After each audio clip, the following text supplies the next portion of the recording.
We are very cozy today. Today we are, why am I doing this like ASMR? I all of a sudden was like doing a voice memo because I'm trying to, the audio on my camera is the worst thing that's ever happened to me. And I instantly felt like I needed to do it in ASMR style.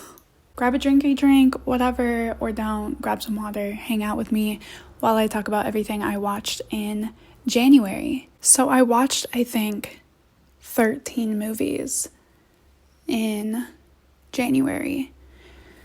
I don't know my average rating or anything. To be honest, I didn't take the time to do all of that. I probably should have. Would have been possibly more interesting, but I think it was like 13. First movie I watched of the new year wasn't until January 5th, which is crazy because I don't normally go that long without watching movies ever, but I don't know. Wasn't feeling it. Was on vacation, actually. That's probably why. Just realized. Already forgot. Memory of a goldfish. Literally. But it was Anora. Threw it on because I was like, you know what? I've heard such good things. And so I wanted to see what it was all about. But I ended up giving this 4 stars. It's my number 1 movie of the year for a while. I rank all my movies on Letterboxd. If you are interested, link is down below. Username is tiaschmidt. But it was a really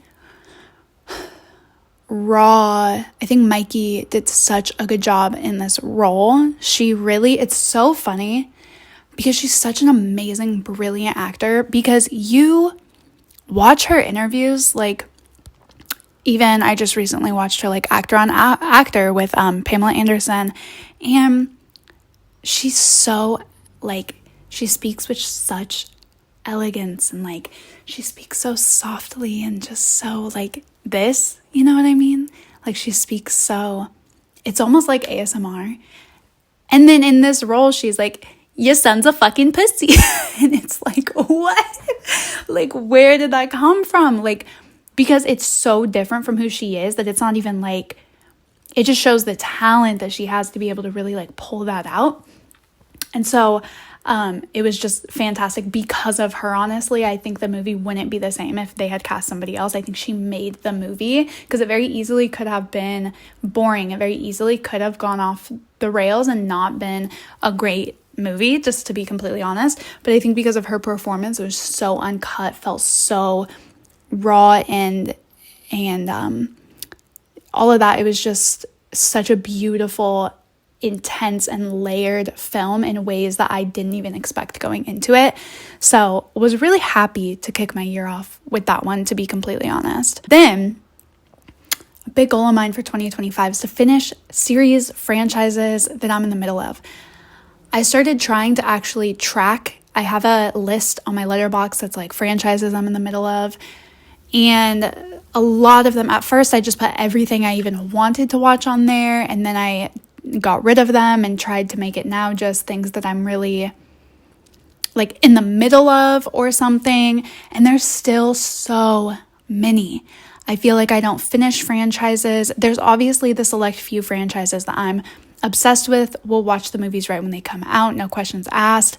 But there's so many other ones that I just kind of forget about. And then with my brain, I feel like I have to start it over. Like I need to watch, the first movie, second movie, third movie, whatever it may be, all over again in order to even get the newest movie. And so it's just not good for people with OCD to be doing that, because I need it to be like do. And I just take too long in between franchises. I really do, in between like movie releases and stuff. So one of my goals was for the years to really try to finish. My actual goal is to finish 10 movie franchises, to catch up. Maybe finish isn't a great word since so many of them are continuing, but to catch up at least in 10 movie franchises.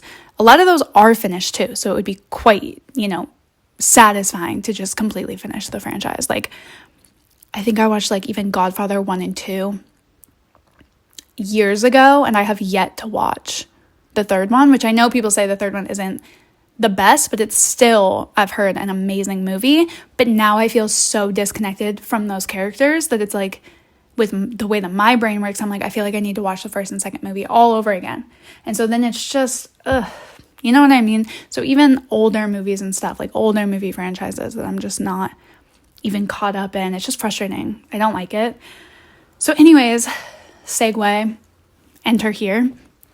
I wanted to finish the Hunger Games franchise. And then right when I did, the next movie got announced. I was so frustrated. So that was annoying. But I did watch the 5th one finally. I've obviously watched all the other ones, but this one came out quite a lot later. And so I didn't, prioritize finishing it. I give this one 3 stars. So this is Hunger Games: Ballad of Songbirds and Snakes. The first half was really strong. Super interested, super intrigued into Snow's backstory. Super cool as a prequel to be able to see kind of where his, path to tyranny kind of led or started from, better so. And it was just like really interesting to see. And then the second half just felt so discombobulated, so unorganized, so all over the place. It felt like it just went so far left field. And I just did not like that. So I gave it 3 stars right in the middle, because I really disliked the second half, but I really did like the first half. So right in the middle, not the best. I'm a little worried about even the 6th one. I think that, to be completely honest, I think they just should have capped it at the 4. I think they just should have capped it at the 4. It's kind of how I feel about Harry Potter as well. Like the Fantastic Beasts and stuff, I get it, but they weren't great movies. And I think that it just would have been better had they just left it where it was. You know what I mean? Like sometimes it's just good to just leave things alone. Toy Story 5, it's a great example of that. Because what the fuck? No. Don't get me started on the lore. Don't get me started on my lore with Toy Story 5. But anyways, this is the example of Toy Story 5 for me. Was it necessary? No. Cool in the beginning, but not necessary. No. Then I watched Amar, Singh, Chamkilla. This is a Bollywood movie, and it's about Amar Singh, or more commonly known as Chamkilla, who is a super controversial Punjabi artist because he sang super provocative songs that are absolutely wild, ended up being murdered. And this is a true story. It's not a spoiler. Like, it's literally like, this is like a, biopic. So it's like, you know what you're getting. And it shows it in the first minute. And then the whole thing is like, oh, rewind. So his life was just super interesting. Diljit Dosanjh plays him and in the film, and he does a fantastic job. I'm so glad that he got this role and is pushing for, I think he's doing even another biopic of somebody else. So I love that he's just trying to highlight and bring more attention to these artists and stuff and what they went through and kind of their stories. I think it's super interesting and great to just have that diversity. I believe it's on Netflix if you want to give it a watch. But this movie was so great. The way that it was told, it almost has like a multimedia kind of effect because it's shot in such a really cool, interesting, fast-paced way. I know Bollywood movies are known for being so long. This one, its runtime is like 2 hours or something. So it's not anything crazy. And then on top of that, you have this really cool, fast-paced sort of shot, cinematography style. And even when he's singing, the lyrics are popping up on the screen, not like the subtitles, but the actual, it's popping up in this really animated sort of device. And so it's just really, really captivating. If you've never watched a Bollywood movie, if you don't think you'd be into it, I think this is a really good place to start, even if you're not normally a fan of like biopics or memoir type related nonfiction kind of things. I feel like this is a good place to start if you're thinking about venturing into Bollywood, because shorter runtime, fast pace, funny, interesting, great acting. I mean, I'm a fan of Bollywood movies, period, but this one would be a good place to start if you're kind of on the fence. So I loved this one. Gave it 4 stars. Great movie.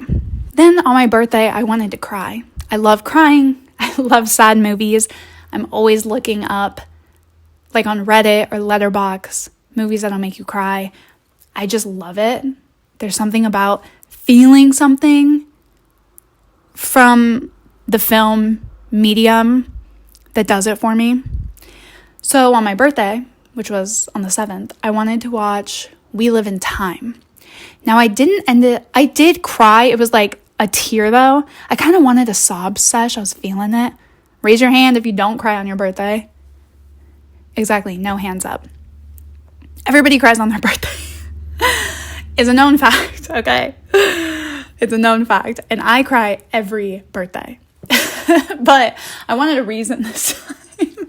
So I wanted to watch this. It was still sad, but I didn't bawl like I thought I would. It was definitely more of just like a single tear or two and like, oh, you know, that is what it is, but it wasn't anything profound, I would say. I did also give it 4 stars. It just needed something else there for me. Obviously, Florence Pugh did a great job. Andrew Garfield did a great job acting. They both don't get to be British a lot. Like, if you watch a lot of their movies, they both don't get to actually use their own voice and whatnot a lot. So I think it was great for them to be able to actually use their own like humor and voice and everything. And I think you can see the joy of that in both of their roles. So I think it was great in that regard. But the story felt a little thrown together. I feel like there wasn't enough time for me to care enough for it to be more than like a single tear sort of story. So I did really, care for the characters, but not enough for it to be, like I said, profound. Everything about it felt a little surface level. And it moved really quick as far as like timeline. I don't know. It wasn't, I don't know. The more I think about it, maybe it's more like a 3 because it was good. But yeah, it's not really memorable. Like even only, 3 weeks later, I'm kind of like, what even happened?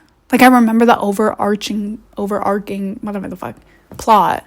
But, then my first big disappointment for the year was juror number 2. Come on, Mr. Eastwood. Like, what are we doing? This felt like a shitty, made-for-TV take on 12 Angry Men. That's what I was getting from it, to be completely honest. Which is funny because later in the month, I rewatched 12 Angry Men, which we'll get to in a second. There was suspense. The acting's okay, but it didn't elicit any sort of emotional response from me. Besides, like, literally screaming at the TV, like, what a fucking dumbass, every 10 seconds about the main character. Because he was the dumbest, most single-celled brain man in the entire world. Everything he did, I was like, what the fuck? Who would do that? Like, it's just absolutely insane. And so, it's hard when you have a character that not street smart, you know what I mean? Street dumb, is that a proper term?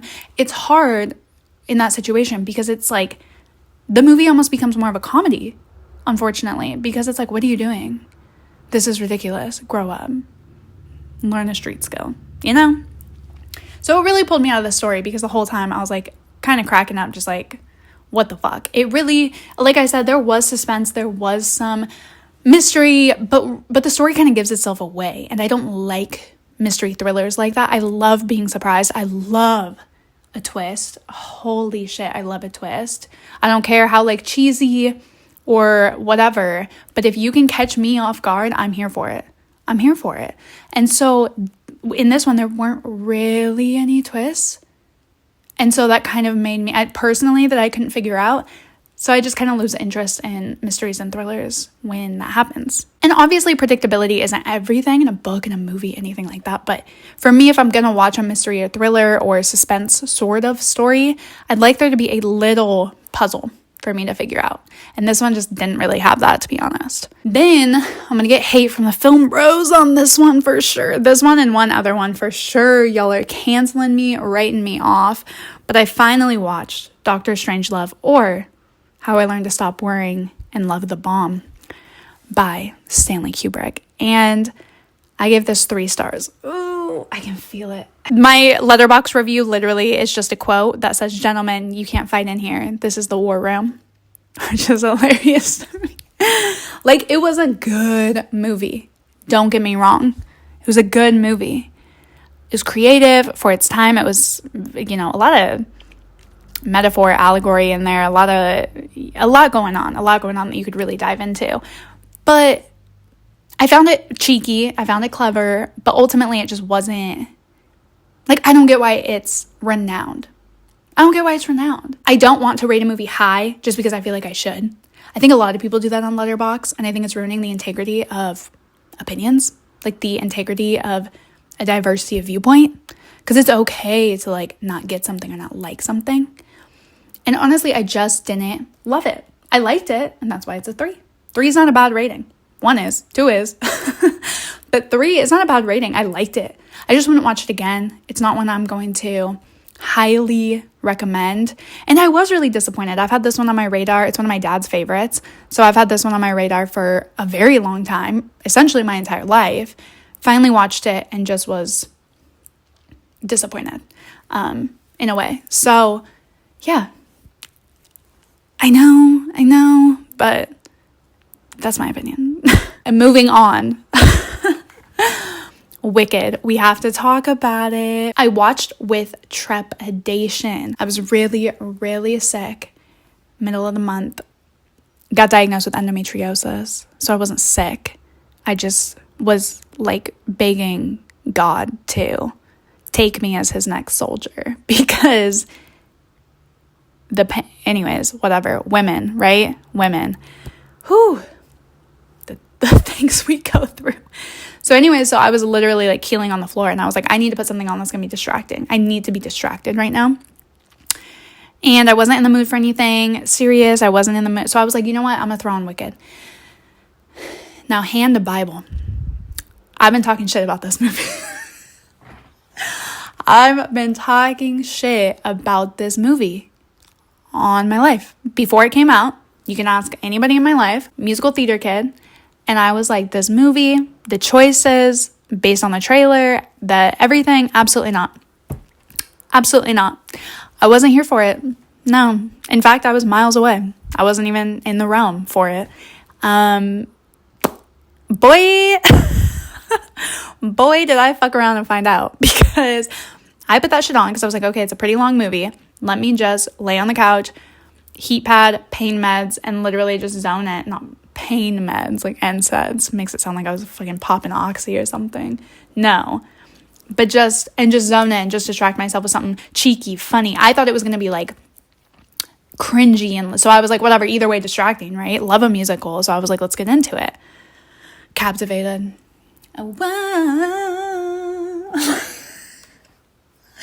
Like, I can't stop singing that part. And you can say what you will about the actresses. There's a lot of controversy. I can't even talk. There's a lot of controversy going around about them, things they've said, choices they've made. But we're talking about the movie, okay? We're talking about the movie. And the movie was iconic. 5 stars. Actually, I rated it a 4.5 at first. No, I rated it a 4 at first. I think I was scared to rate it a 5. I was scared of my power. So I rated it a 4, I think. Then what happened was I couldn't get that out of my head. I started watching YouTube videos about it, started looking stuff up on TikTok, found out that they handcrafted almost everything on that set. Insane. Made me view it from such a different angle as someone who loves set design, everything like that in regards to, the background work of the film industry. Had to give them so much props for that. It's insane. Couldn't stop thinking about it. And then I rewatched it. I made my husband watch it with me. I'm not a rewatcher. Like, I am, but give me years. Give me time, give me years. I hate rewatching shit if I've just seen it recently. There's so many movies. There's so much art in the world to see. Same with books. I'm not really a rereader. Even my favorite books of all time. I haven't really reread any of them. I think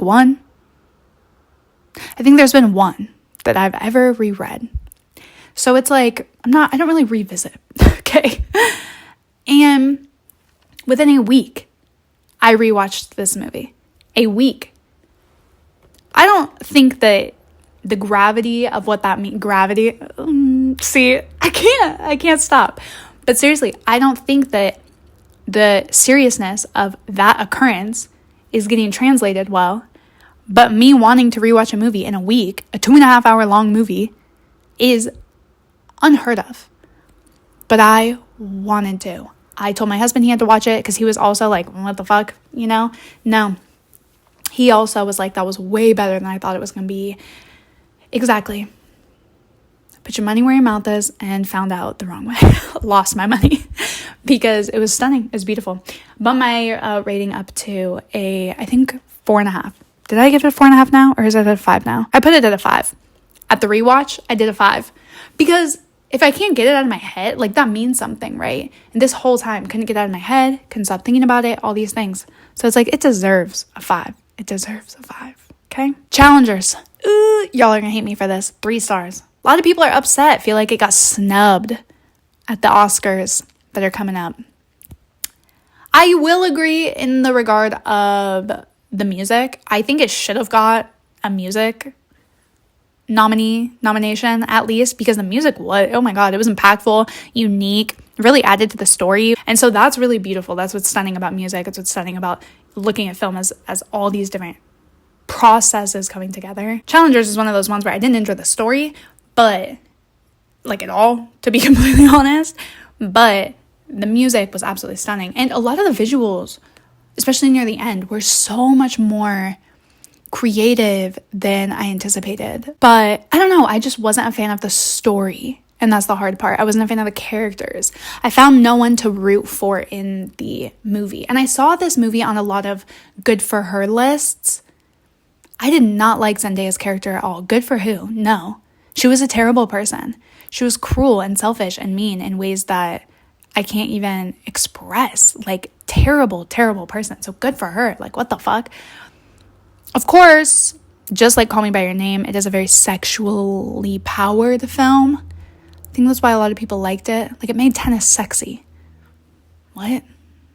But I just didn't like it. I can see the vision, but for me, it just wasn't executed well. I get, personally, I'm the odd one out here by so far, but I get why the Academy wasn't, really pushing for it to be on any noms. Not that the Oscars are the end all be all, by the way. I don't do that shit. There are so many shitty movies that are nominated for Oscars, and there's so many amazing movies that weren't. So I don't really give a lot of credit to them. But at the same time, people are in an uproar about it, so that's why I wanted to talk about it. And I get why it wasn't. I don't get why, Amelia Perez was nominated for fucking shit. But Challengers, I get. Okay? Again, though, should have got a musical score at least. Or, nominee, Then, I needed something fun to watch, so I put on Wallace and Gromit, A Vengeance Most Foul.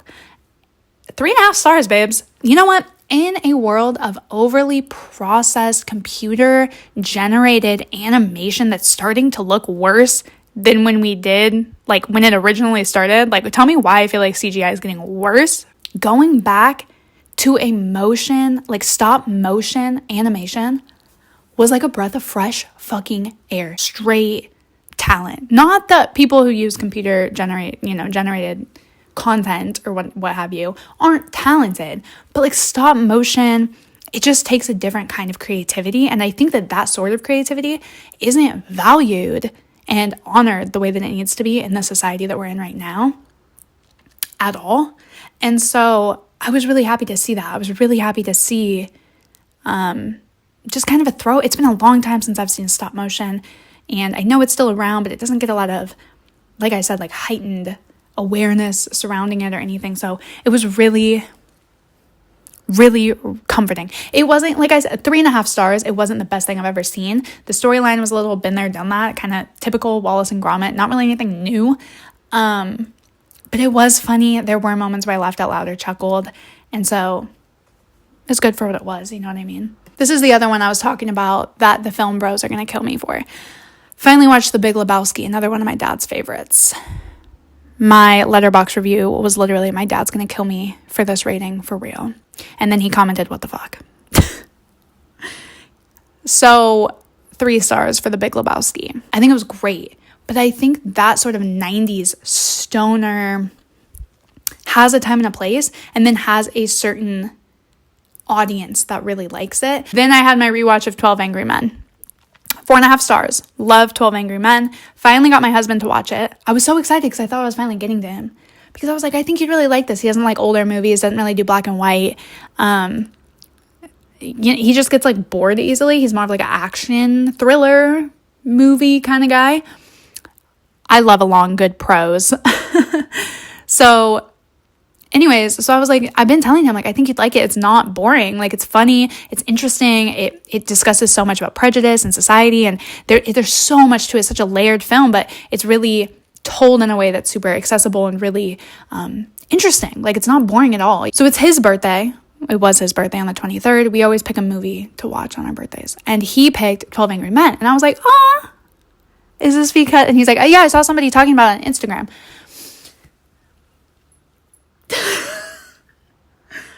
Boy, if you don't. Boy, if you don't. Because what do you mean you saw someone talking about it on Instagram? I've been talking about it for like 2 years. No, did me dirty on that one. But obviously I was excited to watch it. Just as good, maybe even better the second time around. Because I knew what was coming and I knew kind of the storyline, I was able to really focus in more on each one of the jury members and really, really pay attention to like what they were saying and the context in which they were saying it. And I almost feel like I got more out of it this time. So I do think it's one of those movies that's worth a rewatch. Then if you don't know, most of you probably don't. But I started a couple years ago on my journey of watching everything animated that Disney has ever come out with. Animated. I'm not watching no Davy Crockett shit, but animated. And I am all the way to the 1980s. I've watched every Disney short. I've watched the 20s, the 30s, 40s, 50s, 60s, 70s. I mean, y'all know how to count time, you know. I've watched everything from the very beginning. Everything except the Lost stuff. And some of the live action hybrids I haven't watched yet. Like the ones that are like hybrids. I might go back and watch them later, but right now I'm just focusing on things that are solely animated, getting through their animated catalog and then seeing how I feel about other things. So the next movie on my watch list, I'm not going to discuss the shorts here. There are still a lot of shorts, even in the 80s, 90s. They're getting far and fewer between. And then they pick back up again in the 2020s. Disney's really been, because of Disney Plus, I think, really been focusing on shorts again, which I do like a lot. Right now in the 80s, 90s, even 2000s, there's not going to be a lot, but I don't want to talk about them anyways. If you want me to do a separate video, maybe talking about like going through Disney each decade, I can always do that. I've thought about doing that and thinking that would be interesting because I have a lot to say for each decade. I really do. So that would be an interesting way to talk about like highlights, my favorite, what I think, you know, they were doing at the time and whatnot. So I can do that. But regardless, the movie that I'm on, The Great Mouse Detective, 4 stars. 4 stars. Honestly, I feel like it's better than any Sherlock Holmes like live action remake. So touching, the villains were so good, the animated, you know, it was so good. Now, there are 2 types of people in this world. There are people who absolutely hate anything Disney came out with in like the late 70s throughout the 80s. And then there are people who absolutely think they're the best things in the world. I'm in the category where I think they're the best things in the world. Because it's technically called Disney's dark age, like dark era. Because Walt had died and all the projects that he was working on had already been, you know, fully produced or whatnot. And so this was them coming up with creative shit on their own for the first time. And it definitely did take a different turn. It's a lot darker. It's a lot edgier. It's not, you know, we're not doing princess stories anymore, folks. We're not. We're doing Black Cauldron, Great Mouse Detective, even The Rescuers. We're doing some darker stories. Like literally in context and actually like the animation, like some of them are really dark.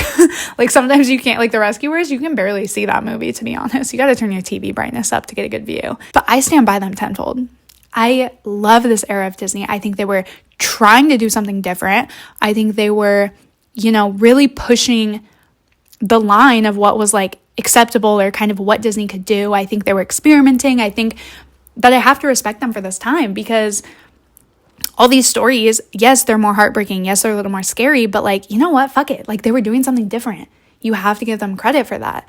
So I love these movies. Great Mouse Detective, Black Cauldron is one of my all-time favorite Disney movies ever. At least, if we're not including Pixar, then top 10 for sure. Maybe even top 5. I need to reassess once I get through all of them. But yeah, Great Mouse Detective, it was fantastic. I had seen it before, definitely when I was a kid, but it's one of the ones that I had definitely only seen once. There's a couple on here that I have never seen. Like, I had never seen Robin Hood. That was a great, pleasant surprise for me. This one I had seen before, but it was one of the ones I've only seen one time. So it was great to revisit as an adult. I didn't remember, obviously, a lot of it because it's one of the ones I know I've seen, but not in the way that I can even tell you what happened plot for plot. So it was great to watch it again. I was really happy to. Then I watched the Lego Movie. So this was where I went wrong. So I thought that I had seen the Lego Movie. And so in my thought, I was like, oh, I need to rewatch this one. Then I can watch the Lego Movie 2 and the Batman Lego Movie. And that's a franchise done. So I was like, that's an easy one. It's only 3 movies. And some don't even consider the Batman movie canon for like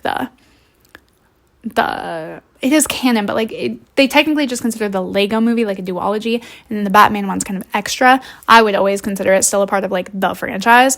But I was like, okay, that's an easy franchise for me to finish. Just need to rewatch the Lego Movie. So I turned it on, and like 10 minutes in, I realized I ain't never seen the shit. I've never.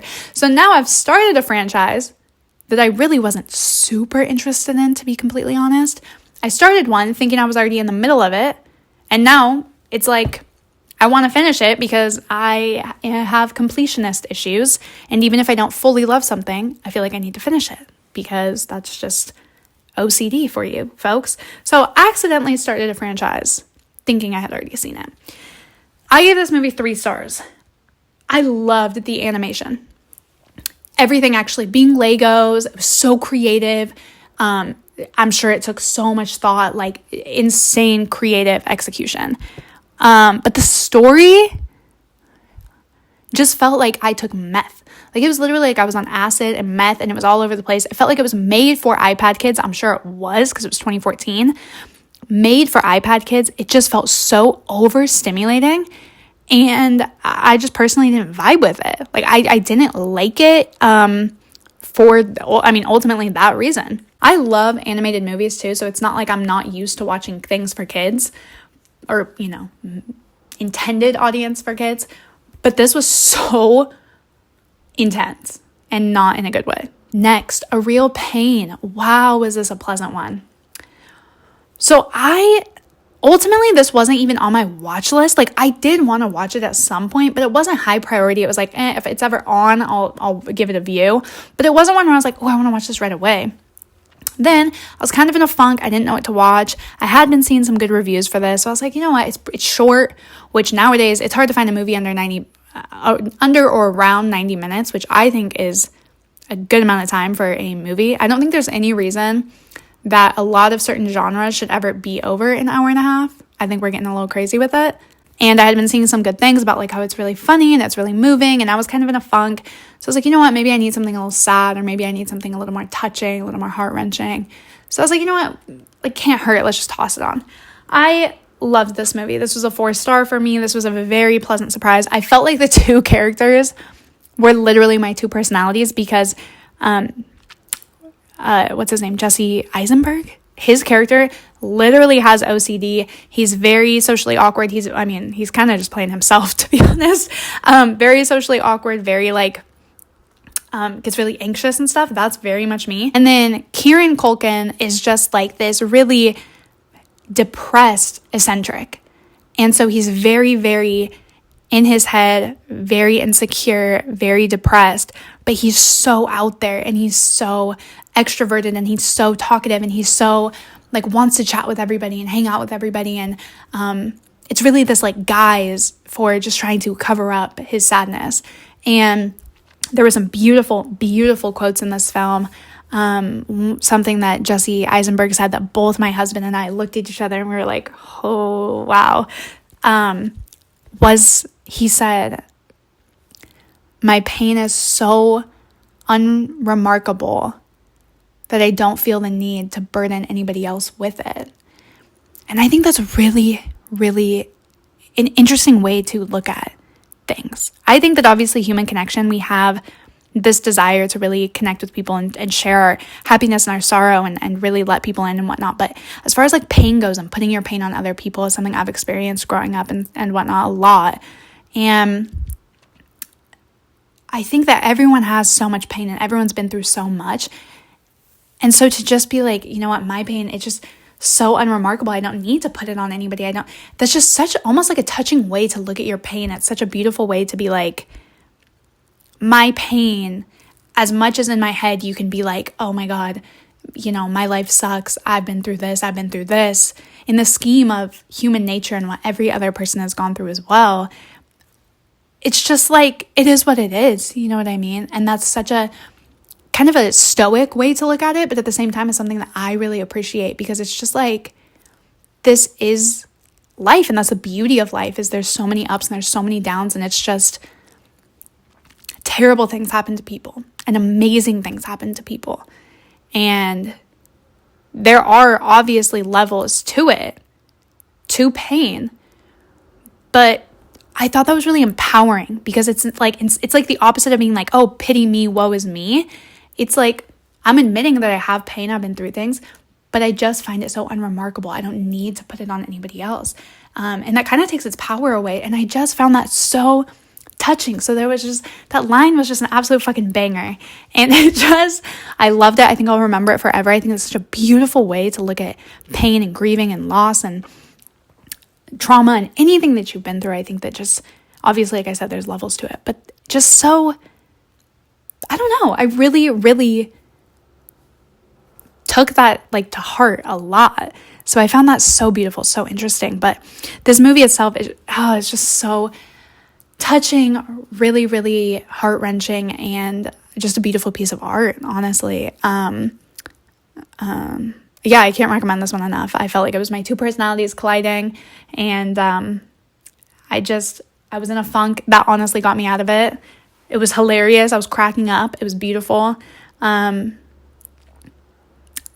a great film. Can't recommend more. I feel like it's not getting enough hype, to be completely honest. And the last movie that I watched in January, thanks for sticking around if you've been here this whole time, it's quite the long video, was Flow. Flow was a beautiful piece of animation. Flow to me was untouchable. I loved The Wild Robot, but I really hope that Flow wins an Oscar for Best Animated Feature, because it was just such an outstanding, creative, artistic, moving film. And the fact that it did all that and elicited that sort of emotion without dialogue, there's absolutely no dialogue in this. No dialogue. Just shows that, dialogue means so little in movies. And it's so funny because it's like, we watch movies and we're listening to all this and whatnot, but that's the beautiful thing about film. It's like, you couldn't make a film without the audio or the visual, but to make a film like essentially without audio and to still elicit these massive emotions and to be able to convey this story so well and so beautifully takes such skill. It's not that I don't think that dialogue is important. Obviously, if you're going to include dialogue, like, it's going to have an impact either way. But this just shows that with film, like, if you, especially with animation, like, if you're able to tell a story so well just through your art, that really takes something. So I have to give all the credit in the world. I think this is the first time, yes, it's the first time ever that a Latvian has been nominated for a Academy Award. So that's really amazing as well. Crazy that we're in 2025, we're still getting all these firsts, but what are you gonna do?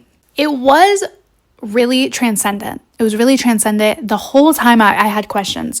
What's going on? How did this happen? Where did everybody go? What does this mean? Like, I had so many questions. And by the end, the film wrapped up in such an interesting way that I really was not anticipating. And if you had told me at the beginning, like, the way that it ended, I would have been really frustrated. I would have been like, oh, I don't like open-ended shit. I like getting my questions answered. I want to know this. I want to know this. But for the first time, maybe ever, I was questioning the film throughout, wondering what's going on, all this. And by the end, I was at such a heightened level of just peace and it just felt so calming that I didn't care about the unanswered questions. It somehow, without even answering everything, left nothing to be desired. And that to me is so impressive. Like, so impressive. So yeah, that was an interesting one for me. 4.5 stars. One of my favorite movies of the year thus far, and I believe it will remain so for quite a while. So that's everything that I watched. I haven't found any new like all-time favorites, except maybe Wicked. I don't even know if I'd put that in like the best movies I've ever seen though. It's 5 stars, but I don't know if it's an all-time favorite. But I haven't found any that I'm like, you know what I mean? Only Wicked, I think, is the only one I can say where it's like life-changing, like, oh my god, like all this. But a lot of good ones, a lot of 4 stars, a lot of 3s even, movies that I can appreciate but probably just won't watch again. So yeah, if you've stuck around this whole time, thank you. I really do appreciate it. I know that this has been a long one. Let me know what you watched in January, your favorite things.